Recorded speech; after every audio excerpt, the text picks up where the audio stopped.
आज मैं आपको वो हृदय विदारक कहानी सुनाने जा रहा हूं जिसका संबंध बीते हुए कल से ही नहीं है, बल्कि जो आपके वर्तमान और आने वाले कल के लिए भी एक चेतावनी है। ये कहानी है मालाबार के हजारों हिंदू पुरुषों और महिलाओं की, जिनकी चीतकारों के भाग्य में किताबों के पन्ने भी नहीं आए।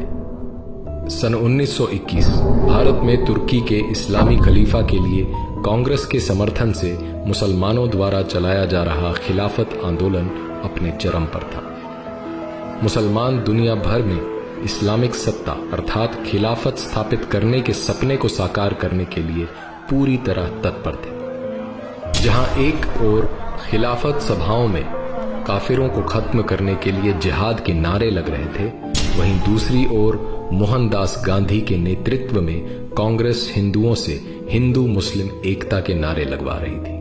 इतना ही नहीं, मोहनदास गांधी और कांग्रेस हिंदुओं को इस्लामिक खिलाफत आंदोलन के लिए धन देने तक के लिए कह रहे थे। मुसलमानों का मजहबी उन्माद पूरे उफान पर था। मुसलमान नेता इस्लामिक देशों के धड़ाधड़ दौरे कर रहे थे और भारत पर हमला करके यहां खिलाफत स्थापित करने के लिए उनसे अपील कर रहे थे। जब स्वामी श्रद्धानंद जैसे समझदार हिंदू नेताओं ने खिलाफत सभाओं में काफिरों के विरुद्ध जिहाद के नारों की बात उठाई तो मोहनदास गांधी ने मुस्कुराकर कहा कि मुसलमान तो ब्रिटिश नौकरशाही के खिलाफ हैं। इस पर स्वामी श्रद्धानंद ने कहा, जब मुस्लिम मौलानाओं के मन में उल्टी भावनाएं आ गई हैं तो उन्हें इस हिंसा का इस्तेमाल हिंदुओं के विरुद्ध करने से कोई नहीं रोक सकेगा। स्वामी श्रद्धानंद की बात जल्द ही सत्य सिद्ध होती नजर आई। पंजाब से खिलाफत आंदोलन का एक प्रमुख सूत्रधार अल्लाह बख्श केरल के मालाबार में आया हुआ था।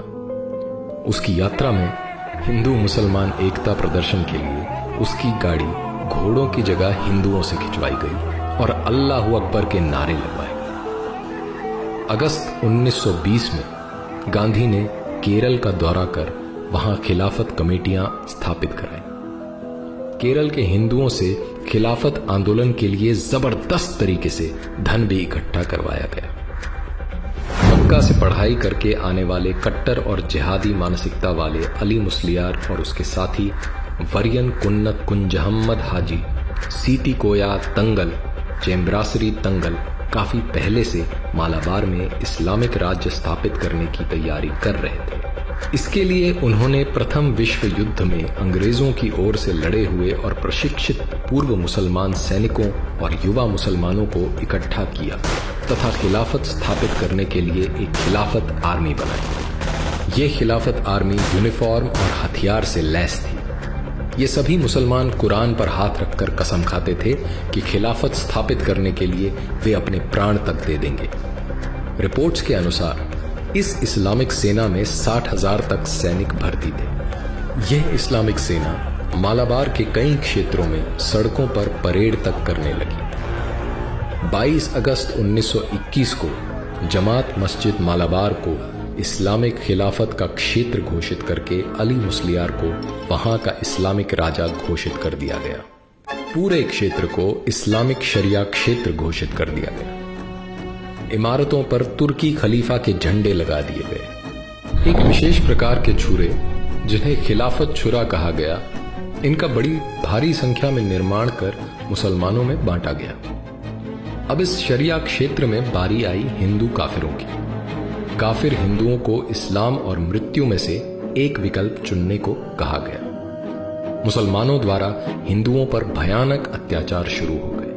हजारों की संख्या में हिंदुओं का जबरन धर्म परिवर्तन करवाकर मुसलमान बना दिया गया। जिन हिंदुओं ने मुसलमान बनना स्वीकार नहीं किया, उन्हें मार दिया गया। उनके घरों को लूटा गया और आग लगा दी गई। हिंदुओं के क्षत विक्षत शवों से मालाबार के कुएं और सड़कें भरे पड़े थे। गर्भवती महिलाओं के शरीर के टुकड़े टुकड़े करके सड़कों और जंगलों में फेंक दिए गए।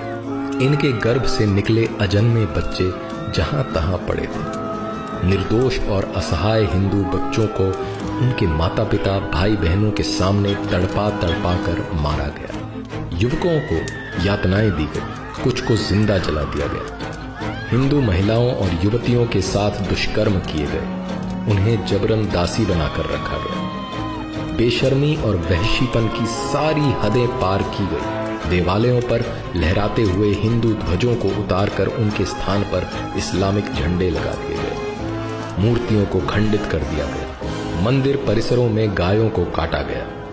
हजारों की संख्या में निर्वस्त्र भूखे प्यासे हिंदुओं को जंगलों में भागकर अपनी जान बचानी पड़ी। एनी बेसेंट और मालाबार की एक हिंदू महिला द्वारा तत्कालीन वायसराय रीडिंग की पत्नी को लिखे पत्र, जिनमें इन सभी अत्याचारों का विवरण है, रोंगटे खड़े कर देते हैं। सर्वेंट्स ऑफ इंडिया सोसाइटी की इंक्वायरी कमेटी की रिपोर्ट के अनुसार इस भयंकर नरसंहार में 1500 हिंदुओं की हत्या, 20,000 का बलात् इस्लामीकरण और लगभग 3 करोड़ की प्रॉपर्टी की लूट हुई। हिंदू महिलाओं के साथ दुष्कर्म की कोई सीमा नहीं थी। आधिकारिक ब्रिटिश रिकॉर्ड्स के अनुसार मुसलमानों ने 10,000 हिंदुओं की हत्या की। शांति और अहिंसा का पाठ पढ़ाने वाले और खिलाफत आंदोलन के अध्यक्ष मोहनदास गांधी का हवाला देकर जब हिंदुओं ने मुसलमानों से हिंसा रोकने की गुहार लगाई तो उन्होंने कहा, गांधी, वो तो एक काफिर है, वो हमारा नेता कैसे हो सकता है? जब मालाबार के हिंदुओं के इस भीषण हत्याकांड की खबरें पूरे देश में फैलने लगी तो आरंभ में गांधी और कांग्रेस इससे मुकरते रहे। लेकिन जब छुपाना मुश्किल हो गया तो कांग्रेस सभा में हिंदुओं के इस नरसंहार पर केवल एक निंदा प्रस्ताव रखा गया। निंदा प्रस्ताव मात्र पर तथाकथित राष्ट्रवादी मुसलमान नेता खुलकर और पूरी आक्रामकता के साथ